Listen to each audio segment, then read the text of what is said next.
gentlemen, I am very, very excited to bring up your next comic. They actually got their comedy start on this stage at our open mic. It has been incredible to watch them grow. They've just gotten funnier and funnier and funnier. And now they are coming onto the stage for their very first book paid show. So put your hands together for Paul and Karen Nolan!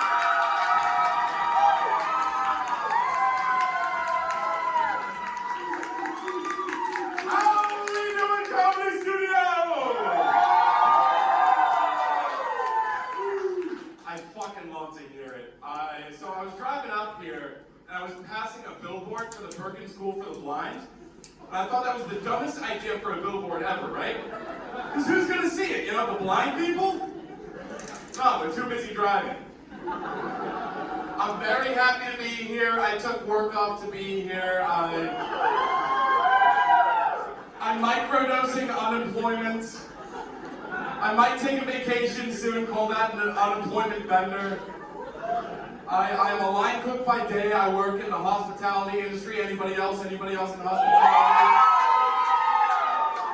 Anybody else run a house? Or anybody run a house? Run your fucking food. It's getting cold. But so I'm back at house, and let me tell you, back at house, it takes over your whole life. Like, I've been getting, like, you know, food service nightmares. I woke up in a cold sweat 3 a.m. the other day because I thought I had to make a sandwich for a customer. I made it all the way to the door, and my first thought wasn't, oh, I'm home, I don't have to make it. It was, oh, it's 3 a.m., the kitchen is closed. And then I went out for a smoke. No, but it really does. Thank you. It really does take over every part of your life, right? Like, I can't have normal sex anymore. Like, imagine you're having sex with someone from the back and the whole time you're just going behind. She's like, finger me. I'm like, hands, I need hands. I am autistic, if you couldn't tell. I was diagnosed when I was 5. Anyone else autistic out there? Yeah, that's where my fellow crayon eaters are. That's a joke, Autistic people don't eat crayons. We don't like the texture. But I was diagnosed when I was 5. I found out I was autistic when I was 21. 16 years, no one thought that I should be looped in.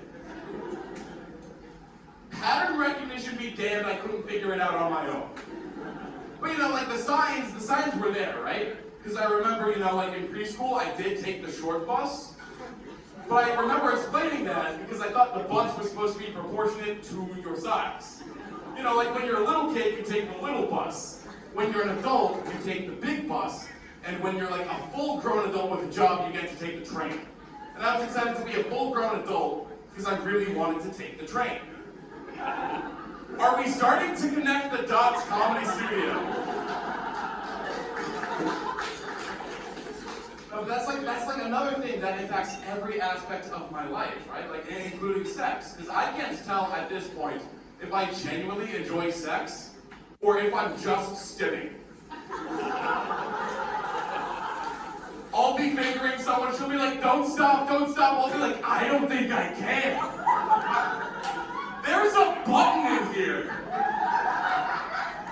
She's my vision cube, I'm her Cindy Carter, we make it work. And then there are the things that I can't explain with just autism, because sometimes I am just stupid. You know, like I was sexting somebody recently, you know, we're sending pics back and forth, and as we were sending them, I realized I accidentally, you know, lived out every man's worst nightmare. I accidentally sent a nude to my friend. I accidentally sent a dick pic to my friend. And that was very awkward for me, and I think the most awkward part was having to explain why I had a picture of some random black guy's cock on my phone. You did the same thing to him? What did you think? Alright, tell me when to stop.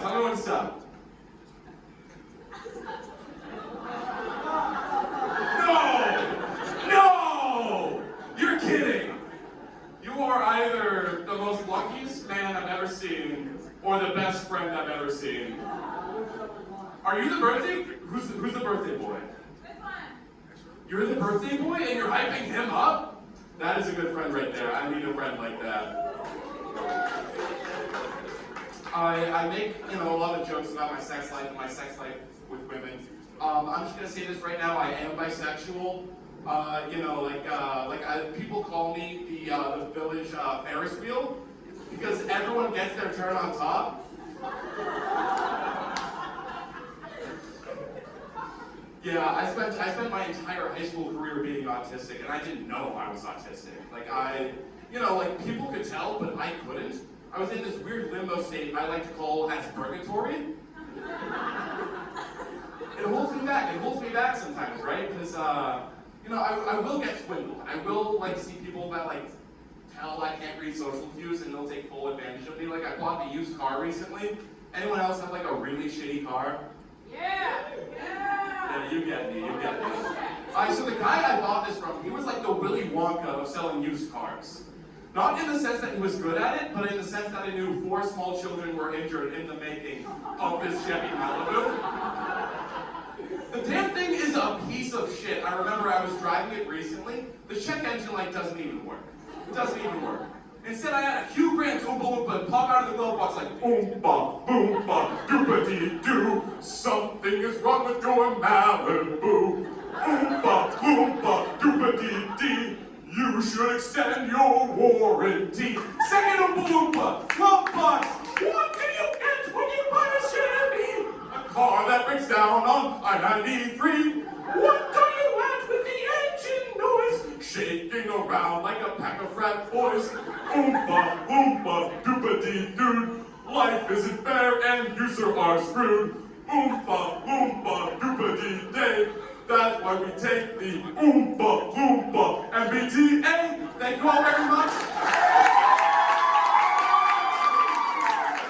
I've been Colin Cameron. You've been yourself, women. Colin Campbell, everybody!